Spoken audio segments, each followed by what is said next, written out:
Rock Off Photography Music Magazine. Okay. Proud. Have you ever heard of us before? You know what? Can I be honest? Yeah. No. I'm But when you said I did some research before this because I'm like, I really don't know them, and I'm like, oh, they were Orgy. I know them. You know, because I'm old. Kind of.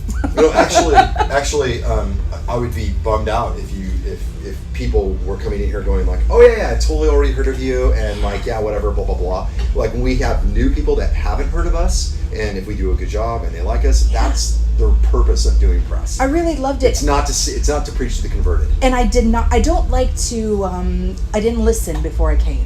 Like if I'm not familiar with the band, I really like to just experience them live first. Yeah. And so I really liked it a lot. Yeah, I really, really enjoyed it. So how did you morph kind of from Orgy to Julien-K? Like tell me kind of about that. It's kind of an accident. I don't think that we ever meant to start a new band. Yeah. I think we probably were pretty happy with Orgy, although Orgy was an extremely dysfunctional band. Yeah. And there was a lot of drugs. There was a lot of not showing up. There was a lot of... to Amir and I, it looked like, fuck, we have the world in our hands. We're selling millions of albums. If we play a show, thousands of people come everywhere. The fuck isn't good about this? Right. But for some reason, people just weren't showing up to the studio and we were just kind of spinning our wheels in a circle. And this started, months turn into years very quickly. Mm-hmm. And Amir and I never stopped. Yeah. We kept writing, and I would credit Chester Bennington with hearing what we did, what we were working on, and in his cute, classic way. Fuck, man, I'll fucking join this band, man. I'll fucking, just completely being funny and just it made me feel like, whoa, we're good enough for Chester. By this time we knew Chester was fucking awesome. I mean, he was a huge Orgy fan. Yeah. Then we became Linkin Park fans, and we played together. And by this point, we're like, okay, you're an icon. Yes. You're awesome. So to hear him say that, I think gave us some courage, and Amir encouraged me to sing, and Chester encouraged me to sing. And I had always sang in Orgy, but I was not the lead. Yeah. And we finally just found ourselves with, I don't think Orgy was broken up. It just wasn't doing anything. No one was showing up, I mean, unfortunately. Yeah. I can't explain why, and I'm not being accusatory. I'm not. Just happens sometimes. I'm not casting blame. Yeah. I just know there was a lot of malfunctioning brains. Yeah. And we still wanted to make music. We wanted to make dark, sexy, electronic fucking beats. Yeah. And our cool rad electro band was turning into some sort of Korn offshoot. Yeah. But I already did Korn. Yeah. Yeah, I saw that you wrote at least Blind. Yeah. Worked with them on that. Yeah, it was a big song. Yeah, it was a great song. Changed modern heavy music. Yeah. I think. So how is it? How have you guys felt in the last few days, with it being the year anniversary of Chester leaving us? Does it hit you? Or? I bawled at breakfast. Yeah. I dreamt of him that night. There's a possibility that his ghost was in my house. Well, lucky you. Depends on how because he lived with us for a while. I introduced Chester and Linda in Kokomo, Indiana. Aww. And I told that story on stage on the 20th because I wanted to be positive, and I wanted people in Indiana to know how special that Indiana was, right? We actually come out to these places and have fun and introduce people, and some of these people get married and have beautiful kids and all this kind of stuff, and two of our favorite people on earth, Chester and Celinda, fell in love. And he was in a really bad marriage at the time, no secret. Yeah, fucking let the cat out of the bag. Yeah. He was married to someone who was mean. Yeah. And I introduced him to someone nice. Yeah. Good for you. They fell in love. And then they moved in with me. Yeah. So we all lived together and made Dead by Sunrise and Julien-K at the same time. Yeah. And so his spirit is very, very much still in my house and in the studio. He's lived with Amir as well. Yeah. So the ties are deep. Like brother, family, living together, sharing a bathroom deep, I always, because it touched, I am a huge Linkin Park fan. Yeah, I always have been since, and how it touches me even as so relatively removed besides the music. I can't imagine being that close. Yeah. It's just, I probably handled it to the 20th better than I thought I would. Yeah. Because what I realized is that grief has an echo. And when it's someone as important as Chester was to us, I really just noticed that when, like, it was almost a monthly thing. Every 30 days would hit me. The 6th month it would hit me. Yeah. And I wouldn't know what was going on or what was wrong, but I would just start, I was malfunctioning. Yeah. And I think I knew this was coming up. It's on my calendar. Yeah. And I think I mentally probably prepped, and I kind of kept telling myself the things that I said in his eulogy. And that is, we're going to play music every day. We're going to fucking be awesome. We're going to do the things that, I mean, we're posting videos of us all dancing and being silly. That's exactly what Chester would be doing in this fucking dressing room with us. Yeah. He'd be laughing at Biddy because he's so funny and asking me where I found him. And he'd be like fucking, a puppy. Yeah. Where did you find this little scruffy puppy? He'd be calling Amir the dark one and like listen to what he says because he knows we won't get in trouble if we listen to Amir, and making these jokes, and he'd be like making poop jokes with Alex, and he would be the one. I mean, the pictures I don't post, because I got to figure out how to post them, are the funny shit. Yeah. Of us in our underwear, dancing. I mean, he's the biggest goober. Yeah. And that's what we have to do. I think I left for this tour going like, this is going to happen, guys. Yeah. Like, we're going to be out here. I didn't know if Amir was going to lose it or if I was going to lose it, but I think we psychically sort of agreed where this is going to hurt. But we're going to fucking be on tour and have a great show. Which is what he'd want. We're going to be positive. Yeah. And what's awesome is Gavin, who's become a friend of mine, not just from this tour, but before this, is fucking such a... I can't tell. I love that. I fucking love that guy. Yeah. He came in too, and he was going to do... He was like, I want to do a moment of silence during our set. And I was like, that's good, because I was going to do a moment of silence, but we're opening, and I think it's too dark. Yeah. I want to tell a funny story. Yeah. I want to tell something uplifting. I want to tell everyone in Indiana how awesome they are. Yeah. I want to take a page from Chester's book. Remember when he off the cuff made that speech on stage about, hugging the person next to you? When there's all these bombings at venues and this bad shit was happening.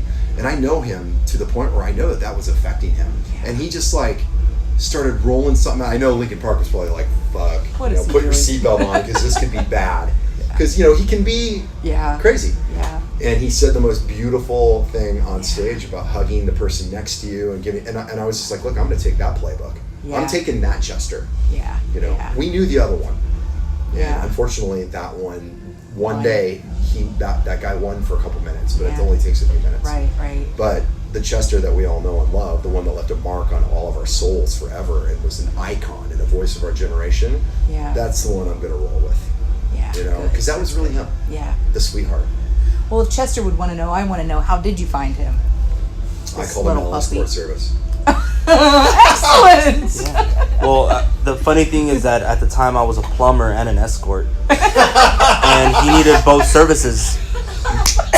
So I'm working on his plumbing, and I get a page from the escort service. I like to narrow I'm like 2 in 1. Yeah. And I had a Speedo under it all, and I said, let's get to work. And I put in Latino. And I cleaned his pipes. See how life works out? From Chippendales.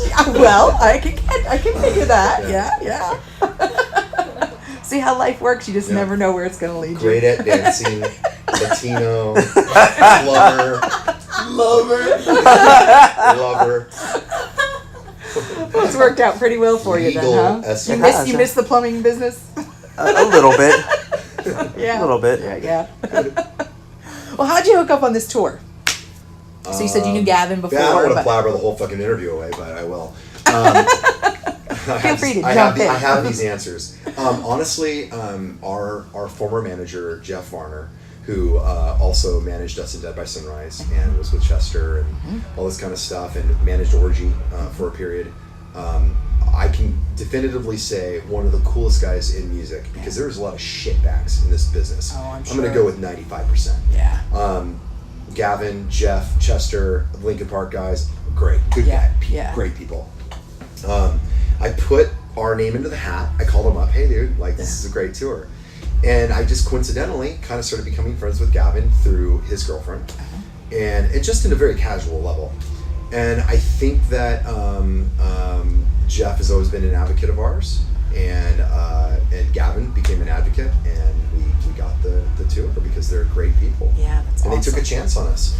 You fit well with this, with the whole vibe of this Yeah. group, I think. The first night, Gavin was like, God, you guys are so good. He was like, and I'm looking at him and I'm like, you're worried. He's like, well, if you weren't, it would be my fault. And I'm like, it's a lot of pressure. Yeah, he's like, we knew we were playing with rock bands. Yeah. And there's so much in the Julien-K catalog, and there's stuff that gets really electro, there's stuff that gets really new wave, and and then the roots of rock and roll come out, and that's the best part about being in a band like this is we get to sit down and make whatever we want. Yeah. Yeah. And hey, right now we're a rock band. Yeah. Straight up rock band. Yeah. If tomorrow, if by early next year we need to be an electronic new wave band, then we're gonna do that. Yeah. And we can pick songs out of our catalog. The catalog is large. Yeah. Even now we're still sampling it out. Yeah. Did this work? Yeah. No, we have progressive. We have all the other elements that could fit into any group, and I think that's what I love. The bands that we look up to, that we grew up listening to, like Joy Division. They were a punk band when they were Warsaw, and then Joy Division became kind of like this, the poster boys of goth rock without it ever being goth rock. They didn't call it goth rock. Right. They were punk rockers who just got a little doomier and gloomier.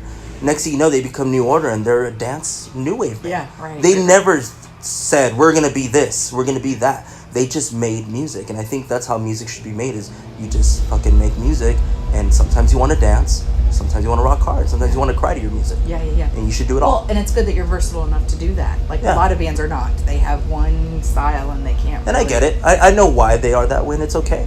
Yeah. But we are this way, and we're going to be this way. The funny thing is we actually left 40% of our gear off stage because we're headlining our own dates in between this with full light show, the full deal. And anyone who listens to Julien-K knows that we're very synth heavy. We have keyboards, we have all this stuff, but you can literally go like, oh, okay, we don't have those things. We're gonna play. Well, we have a big chunk of our catalog fucking rocks, right. So we can do that. So do you have any fans that are kind of like, do you ever meet fans that are like, I really want you to be this, and when you're this, they feel disappointed? That's the weirdest thing is that, oh my God, this is my favorite song. Not once have I heard anyone say anything about it. Yeah. They love what we do. They like the diversity. Do they? Yeah. Diversity. That's good. And previously, yesterday, we were talking about, Julien-K handles everything with precision. Everything is detailed. Every sound, everything. Amir is just a master when it comes down to vision, creating, putting together concepts, putting together words. We literally make up words. Yeah. It's that not real. And they become hashtags. Yeah. People are hashtagging this. Right now it's JKHD. That's a hashtag. People are hashtagging. Yeah. So everything gets handled. There's always a vision. There's always a sound in particular. And the catalog is just large. It's just so large. And we can this is really what we're doing right now. This is a campaign that's running right now in Indiegogo for our new album. Okay. Harmonic Disruptor. Are you having a new album that comes out? It'll be out early next year. year. Yeah, called this? Yeah. How do you pick the songs then? Like when you're doing your set list, how do you have so many to choose from? How do you pick? We all talk about it. We talk about, especially for this tour, is how do we rock out? For our own headlining tours is how do we give everyone a little bit of everything. That's Julien-K. And it's kind of like a DJ set. Me and him DJ a lot. Yeah. And you open up with an opener, and once you engage the crowd, you can bring it down. Yeah. And do something soft. And then you got to come back up and end on a high note. Right. And I think that there's enough stuff to do that. And, for gigs like these, we have 20 minutes. So, and we're playing, so short. and we're playing with other rock bands. So we want to make sure that we're playing something and it hits you in the fucking face. And you feel it and it's there. That's the point. We can't go slow. We can't do this. We got to just fucking be direct, straight to it. I was standing with my friend and you said, okay, this is our last song or whatever. I looked at her. I'm like, that can't be. They've only been playing for like 20 minutes. How is that possible? Yeah, that was super short. Yeah. So it must be nice to do your own headlining tour then too when you we'll play an hour, open it up. a little more than an hour. But you know what? We're here and we played in front of a big crowd and we're doing our job. We're hustling and we're trying to get new ears, get new eyes. So who supports you guys on your headlining tour? It's a little different in Locals. every city. Oh, locals? Locals. Okay. Yeah. Except in New York, we're going to be playing with these guys' previous band and our good friends, the New Division. Oh, yeah. Which is a really, really cool band. Okay. And a band called Night. So New York will be kind of a special show. Okay. It's going to be obviously a bit kind of the small shows, it'll be a big one. It'll be a sold out, like very cool. Yeah. You know, every band's going to be good. It'll be fun. Yeah, that sounds fun. So, because you guys are, talk about how you want to make the kind of music you want to make, is that kind of why you stick with more being independent and doing the crowdfunding kind of things, or? I think that the crowdfunding thing was there was a long time that, and I wrote an article about this for Control Forever magazine, and it's an ongoing article about independent music business. The article is called "Crowd Surfing Your Way Out of Hell," and we were very, very much in the desert for a long time. We were multi-platinum artists that did really well. We own houses and shit, in California, where it's fucking $1 million a house. Right. Yeah. I can't even get a hotel roon in California. Neither can we. So we have the fucking mortgage. Yeah.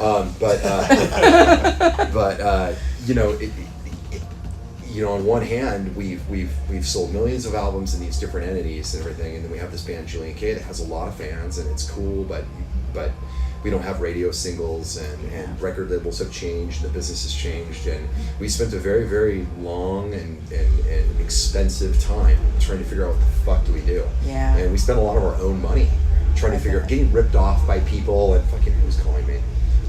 This is insane. Jeremy Popoff from Lit has called me like 40 times now.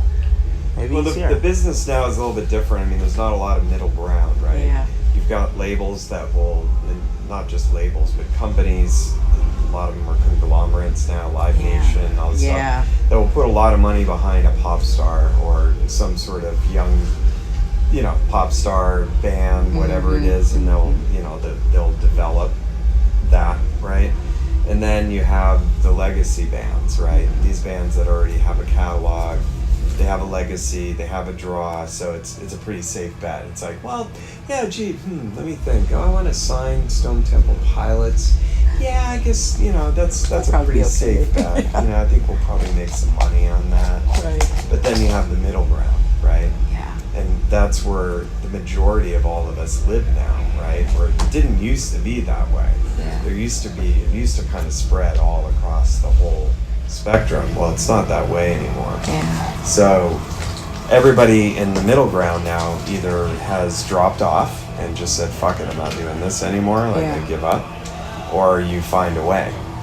And for us it's been the crowdfunding thing and really connecting with our fans, our hardcore fans, our 1,000 true fans, whatever you want to call it, and finding out what it is that they love about what we do, and it turned out it's all the stuff that we love doing, right? Yeah. So we just do our own thing, but we listen to our fans, when it comes not only to the music but to all the stuff we create, the merch, and but without their help we would not be able to do any of this stuff. So just like you saw, we were doing a little VIP meet and greet. We make special things. Should show her one of the Is it in the bag? Yeah, it's right in that bag right there. One of the medals and little. So we make every tour that we do, we create a tour of duty medal where they can collect these things and they want them. They're sought after. Cool. So now you have one from last year, one from this year. Oh, that is so cool. These military. And the fans, they show up with them. Yeah, so they start showing up with all these medals. I have all these. Oh, wow. Yeah. So, we've had to kind of reinvent how we do everything, and we control all of it now. Yeah. From top to bottom, and we own everything from top to bottom. The records we create ourselves, the music, the publishing, all of that. So, we get opportunities on occasions where we can license things, and we get to control that, but it's very different. This is the new way, at least for us right now. Yeah. I think it gives you more freedom then, I guess. Yeah, and then like you said, it's like we do get to make the music that we want to make, but at the same time, like I said, I think we do listen. We kind of, like the new album, we're really kind of returning back to some of the stuff that we used to do, because I feel like that's a niche that we sort of own. Why not own it? Right. You know? Yeah. It's like if you've got a thing, you should stick with that thing. You know, and we have a thing. Yeah. And so we should stick with that because that's us. Yeah. And that's what all those people related to in Orgy, and you know, so why not?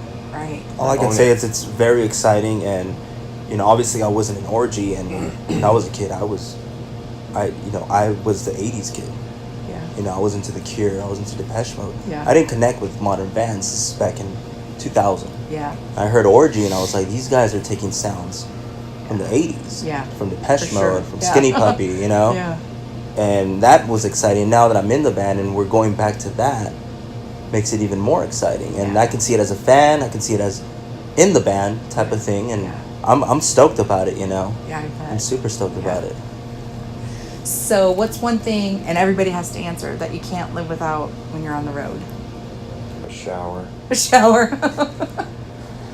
I mean, that's first and foremost for everyone. A shower. But other than that, shower. Febreze. I know it sounds stupid, but dude, Febreze everything. Like, you know, we're living out of our bags. We know. You know, buy you a case headphones. I think we have a lot of banter, and on the road sometimes we need time to ourselves, and it's hard to, you know, I enjoy these guys' company, but sometimes you need to be alone, and sometimes we're in the van. It's a long drive, and putting on your headphones and as obsessive as we are as musicians, we're obsessed about music itself, and that kind of like helps you, you know, remember home, or just enjoy the little moments and listen to music. So headphones more than anything, Yeah. Podcasts. What are you listening to now? A lot of Joe Rogan. Oh yeah. A lot of Your Mom's House with Tom Segura. Drummers and Resource. They usually have a lot of my favorite drummers on that. Dr. Drew. I don't know. Anything you can get your hands on. David Hopkins. Yeah. Like I get into a lot of different stuff. So it kills time. It kills those hours. You know, if you have a 2-hour drive, you put on a podcast. You can go through the whole thing. Some of them are hilarious. Some of them become favorites of ours that we just go back to and listen to the same stuff. Yeah. Yeah, it's just I can't live without that on the road, at least now. Yeah. I love podcasts but, too. Aside from showers and a comfortable bed, of course. Showers are always important. Showers and a comfortable bed.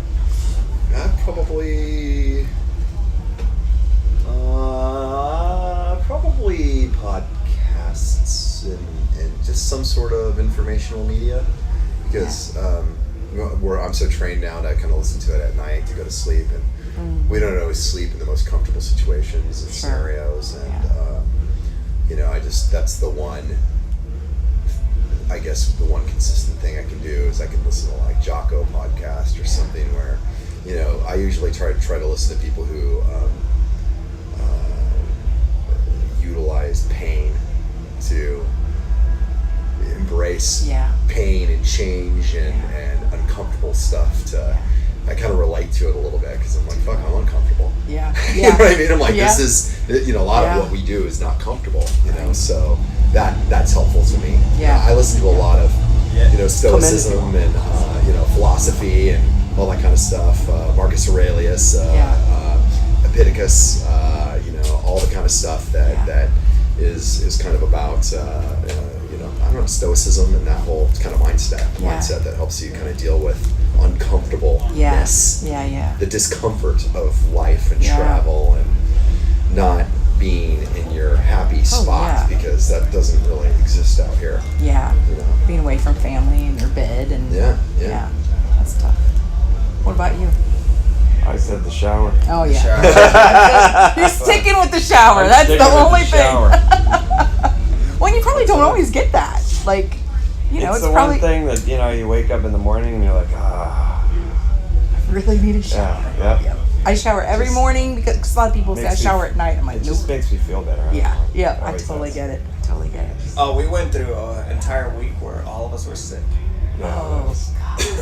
I mean, it was nuts. That's hard to do when you're so close. Crazy. All of us were sick. Everyone's coughing. Everyone's feeling terrible. And you're playing shows, especially like the the 1 hour one. Yeah. We're out there just freaking sweating it.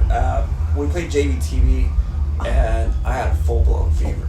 Oh no. And you got this beaming light on my face, and I'm just like, and I'm like, I bet they're recording me right now. They're recording just me.